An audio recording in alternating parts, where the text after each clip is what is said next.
रहे हो। ये दुनिया का सबसे महंगा समुद्री जहाज है और इसकी कीमत है 1.40 बिलियन डॉलर्स। अगर सिंपल लैंग्वेज में कहा जाए तो इस शिप के बदले में आप मुकेश अंबानी का घर एंटीलिया, जो कि दुनिया का सबसे महंगा घर है, उसे खरीद सकते हैं। और उसके बाद भी आपके पास इतना पैसा बच जाएगा कि आप उन पैसों से सारी जिंदगी एक लग्जरी लाइफ जी सकते हैं। दोस्तों, समुंदर में ऐसे और भी कई बड़े बड़े जहाज हैं जहां पर अगर चाहें तो पूरा का पूरा शहर बस सकता है। लेकिन दोस्तों, क्या आपने कभी ये सोचा है कि समुद्री जहाज़ों को जब तैयार किया जाता है तो उसे समुंदर में लॉन्च कैसे किया जाता है? और मान लो कि अगर बीच समुंदर में बड़ा सा जहाज खराब हो जाए तो क्या होगा? आज की इस वीडियो में आपको इन सभी सवालों के जवाब मिल जाएंगे। बस आप वीडियो को एंड तक देखिएगा।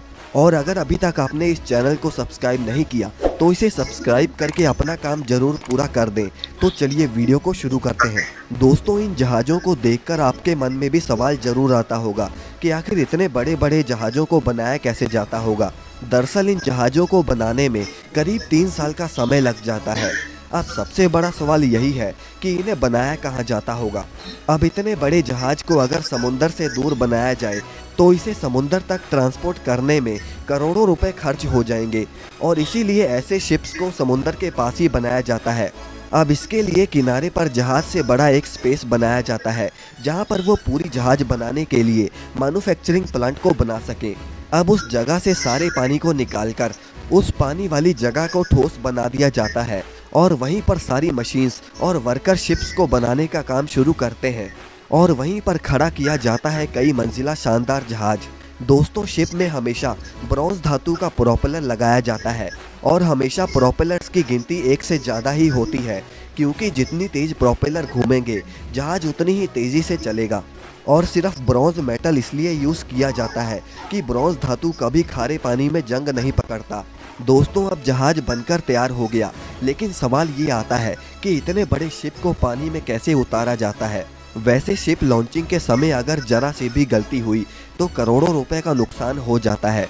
जहाज़ों को पानी में उतारने के लिए वैसे 4 टेक्निक्स का इस्तेमाल किया जाता है, जिनमें से सबसे पहली है फ्लोटिंग आउट टाइप लॉन्चिंग।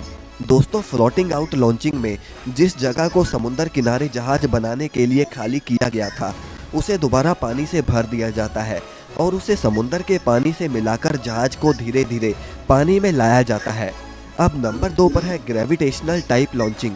इस तरह की लॉन्चिंग में जहाज को समुंदर किनारे लाकर ट्रेन की पटरी जैसे स्ट्रक्चर पर सेट किया जाता है और सबसे पहले स्ट्रक्चर पर ऑयलिंग और ग्रीसिंग करी जाती है ताकि फ्रिक्शन को कम किया जा सके और जहाज आसानी से पानी में चला जाए। अब इसे ग्रेविटेशनल इसलिए कहा जाता है कि जब जहाज को स्ट्रक्चर पर रखा जाता है तो उसके बाद का काम ग्रेविटी खुद करती है। अब दोस्तों, नंबर 3 पर है एयर बैग लॉन्चिंग। दोस्तों, ये शिप लॉन्चिंग का सबसे सिंपल तरीका है। इसमें सिलेंडर जैसे बड़े बड़े एयर बैग्स पर जहाज को रखा जाता है और उनके साथ ही लुढ़कता हुआ जहाज पानी में चला जाता है। अब इसके बाद नंबर 4 पर है मैकेनिकल टाइप लॉन्चिंग। दोस्तों, ये तरीका सबसे खतरनाक तरीका है और इसीलिए बड़े जहाज़ों को इस तरीके से पानी में नहीं उतारा जाता।